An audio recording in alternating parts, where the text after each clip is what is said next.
Hello everyone, and welcome back to my YouTube channel. Today I'm going to be talking about The Little Mermaid. No, not the Disney version, and not the new Disney version either. The original by Hans Christian Andersen. With the Disney live-action movie coming out later this month, I just had to do the original Little Mermaid for my catching up on the classics. And it could not be more different. Now for these videos, sometimes I do things that I have not read before, but sometimes I also do things that I'm rereading after a long time, so this is definitely the kind that I'm rereading. I actually read it, I don't remember when, I think in like 2014 or 15 or something.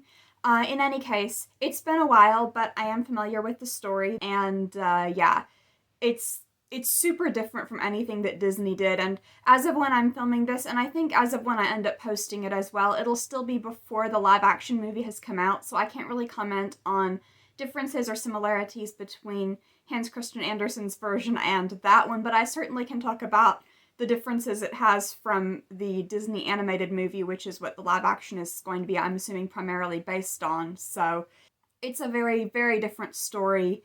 The Disney version really only has some passing surface-level similarities to it as far as the main overarching themes of the story, a lot of the characterization, even some characters that don't exist in one version. The ending, there is a lot that's different, but let's not get ahead of ourselves. Both the traditional fairy tale and the animated movie follow the story of a mermaid who has several older sisters, who goes to the surface and rescues a human from drowning, falls in love with him, trades her tail and her voice to the sea witch in exchange for legs, and attempts to win his heart. That's pretty much where the similarities end, though.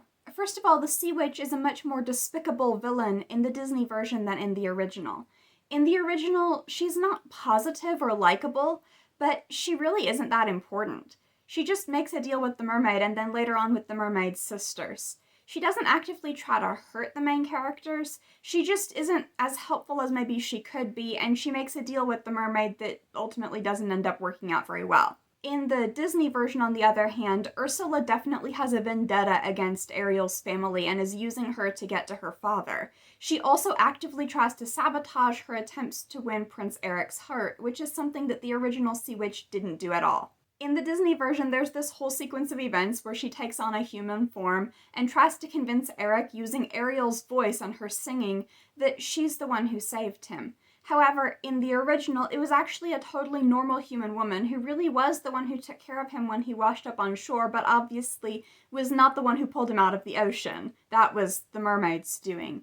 In any case, in the original, he falls in love with a real human woman who loves him back, versus it being the sea witch in disguise. Now, it's obvious why the Disney movie would have changed that, because unlike the original, they have a totally happy ending where Ariel and Eric get together and get married and live happily ever after.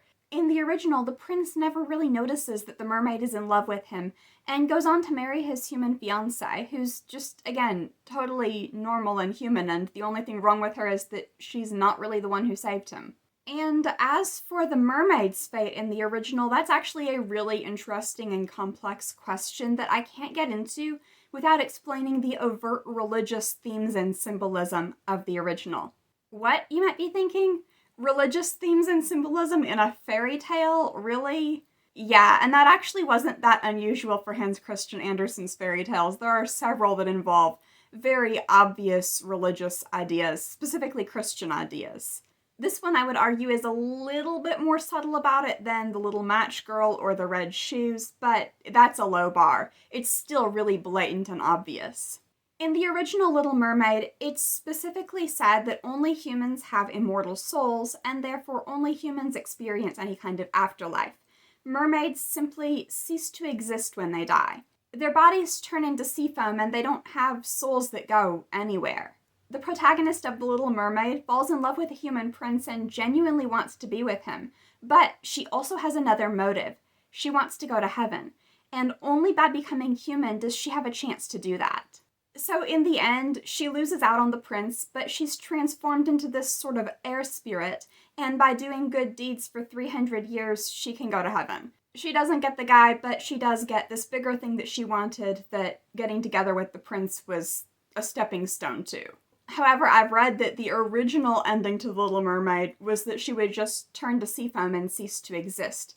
The part where she becomes a daughter of the air was added because he was told that that ending was just too bleak. Honestly, though, unhappy endings are pretty much par for the course with Hans Christian Andersen. Now, there are none that I can think of that are just totally as bleak as the mermaid turning into sea foam and ceasing to exist, but The Little Match Girl and The Red Shoes are both stories that are incredibly depressing and just one bad thing after another, two protagonists that I would argue do not deserve that, and they end with the protagonist's death, with the only shred of hope or optimism being that they're both said to have gone to heaven in the end. Actually, I take that back. There is one story by Hans Christian Andersen that is totally bleak and depressing as far as the ending goes, with no glimmer of hope, nothing to make it any better, on the same level as the mermaid turning to sea foam, and that is The Steadfast Tin Soldier. I'm not going to get into it right now, but if you want a fairy tale that has a totally bleak and unhappy ending, go read The Steadfast Tin Soldier. Yikes. Apart from the sad ending versus the happily ever after ending in Disney and the religious themes that were very much cut out of the Disney version, one of the biggest changes is the level of gruesomeness and pain that's involved in the whole mermaid transformation thing. In the Disney version, she gives up her voice through this magical singing thing where she sings and it's taken out of her and put into a shell around the sea witch's neck. But that's not how it is in the original. In the original, she gets her tongue cut out. And then as far as the actual transformation and the experience of being human when one was once a mermaid, there's no indication in the Disney version that she feels any pain. The most that you see is that she has a little bit of trouble keeping her balance at first.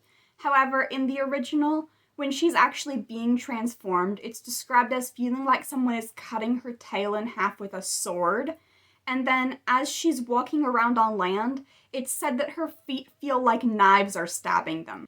And then finally, towards the end of the original version, the mermaid is given a choice that shows her moral character, but is also very disturbing just to think about.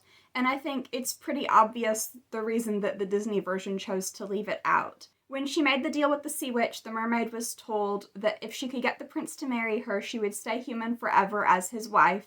But if he married someone else, she would die at sunrise the day after his wedding. Once it becomes clear that he is planning on marrying someone else, her sisters make a deal with the sea witch, giving her an opportunity to get out of that and return to the ocean. However, in order to do so, she has to murder the prince and his human bride. Obviously, she refuses, and I think that is actually the key moment of Little Mermaid that really shows you who this character is as a person. She is selfless and self-sacrificing and would never hurt someone that she loves just to save herself. That's completely left out of the Disney version. Instead, they have this whole sequence of events that involves Eric fighting Ursula and all kinds of stuff like that. I get why they got rid of it, because that's not the sort of thing that we would really consider child-friendly anymore. But I like that moment in the original, though. I like when she's forced to make a choice and she chooses something that can't end well for her because she knows it's the right thing to do and the alternative is just unthinkable. Basically, the original Little Mermaid is just a very different kind of story than the Disney version, and I'm not saying that one is better or worse than the other, they're just completely different stories. I've talked about this a little bit on this channel before, but I really do view adaptations of fairy tales, legends, and other old public domain works, particularly ones that have been adapted many, many, many times, as being very different from adaptations of modern works that are still under copyright. I feel like when it's something that's recent and modern and doesn't have a bunch of different versions of it, and particularly if it's very likely that this one adaptation will be the only one ever made, or the only one ever made during our lifetimes, I feel like there's very much a responsibility on the part of the people adapting it to stay true to the original wherever possible, and particularly to stay true to the themes and the spirit of the original, even if not all of the details.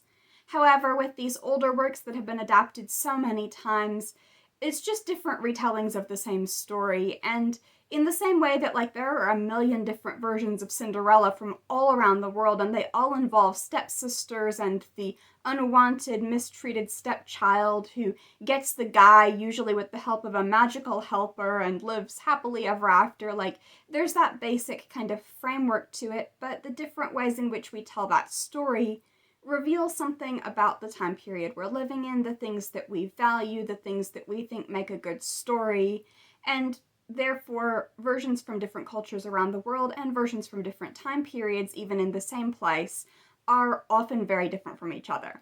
That's very much the case when you look at the differences between the original Little Mermaid and the popular modern adaptations of it, particularly the Disney one. The Disney movie is fun and lively and colorful and ends with a happily ever after, but the original is just much more tragic and bittersweet, and I think it's a beautiful story, but it definitely isn't something that would resonate with young audiences today, or probably their parents.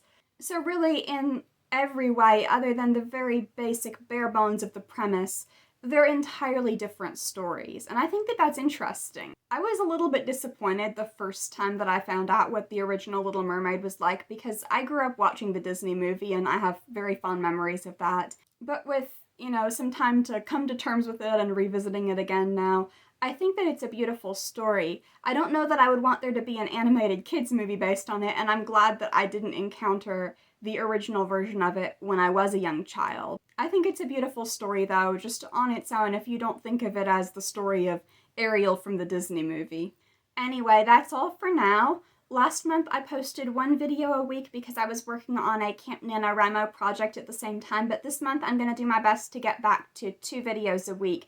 Now, I've had a few filming difficulties early on in the month, so this is going to be starting a little bit later in the month than I had originally hoped, but now that I've got it rolling again, we'll be back to 2 videos a week, at least for the immediate future. Anyway, stay tuned for lots more, and if you want to be sure to catch the rest of my videos, go ahead and subscribe.